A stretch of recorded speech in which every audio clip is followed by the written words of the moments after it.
Hi friends, तर आज आपण 2 उकडलेल्या बटाट्यापासून ना लहान मुलांना आवडेल असं ना एकदम टेस्टी आणि एकदम हेल्दी असे ना स्नॅक्स बनवणार आहोत. तर त्यासाठी इथं 2 उकडलेले बटाटे घेतलेले आहेत. वरली साल काढून घेतली. त्यानंतर हे बटाटे ना आता बारीक कुस्करून घेऊया. तुम्ही ना खिसणीनंही खिसून घेऊ शकता, पण ना मी छान मऊ शिजलेले होते बटाटे, त्याच्यामुळे हातानंच कुस्करून घेतलेलं आहे. त्यानंतर ना अर्धा वाटी ना तांदळाचं पीठ घातलेलं आहे. 2 चमचे होईल इतकं ना रवा घातलेला आहे आणि चवीनुसार मीठ, चिमूटभर काळी मिरी पावडर आणि ना बारीक चिरलेली कोथिंबीर घातली. आता हे सगळं घालून झाल्यानंतर छान असं मिक्स करून घेतलं आणि छान असा ना याचा गोळा तयार करून घ्यायचा आहे. याच्यामध्ये पाणी हे ना बटाट्यामध्येच ना चांगलं असं मळून घ्यायचं आहे. आता बघू शकता छान असं घट्टसर असं मळून झालेलं आहे. तर चला मग आता आपण आपले एकदम हेल्दी असे स्नॅक्स तयार करून घेऊया.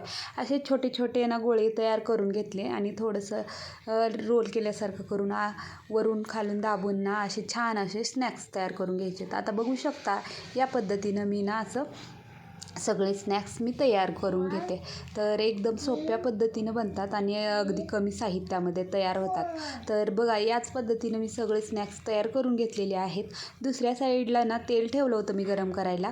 तेलही छान गरम होऊ दिलं आणि ना गॅस मीडियम करून घेतला. त्यानंतर ना हे स्नॅक्स घालून घ्यायचे आणि ना 1 मिनिटभर ना ह्याला असंच ठेवायचं, नाहीतर लगेच घातलं तर ना हे तुटले जातात आणि चिटकले जातात. त्याच्यामुळं ना थोडंसं असं ना असंच ठेवायचं 1 मिनिटभर आणि 1 मिनिटानंतर खालीवरी करून छान असं मीडियम गॅसवर ना गोल्डन ब्राऊन होईपर्यंत, क्रिस्पी होईपर्यंत हे छान असे तळून घ्यायचे आहेत. तर याच पद्धतीनं मी सगळे तळून घेते आहे. तुम्ही बघू शकता मस्त असे आपले गोल्डन ब्राऊन स्नॅक्स तयार झालेले आहेत. आता राहिलेलेही स्नॅक्स मी ना याच पद्धतीनं ना छान असे क्रिस्पी होईपर्यंत तळून घेते. तर बघू शकता एकदम छान आणि अगदी सोप्या पद्धतीने 10 मिनटामध्ये तयार होतील असे आपले स्नॅक्स तयार झालेले आहेत. जर तुम्हाला माझ्या अशा साध्या सिंपल रेसिपी आवडत असतील तर व्हिडिओला लाईक करा, कमेंट करा, शेअर करा आणि चॅनलवर नवीन आलेले असाल तर चॅनलला नक्की सबस्क्राईब करा. ह्या स्नॅक्सला ना तुम्ही चटणीसोबत किंवा केचपसोबत किंवा मेयोनीजसोबत खाऊ शकता.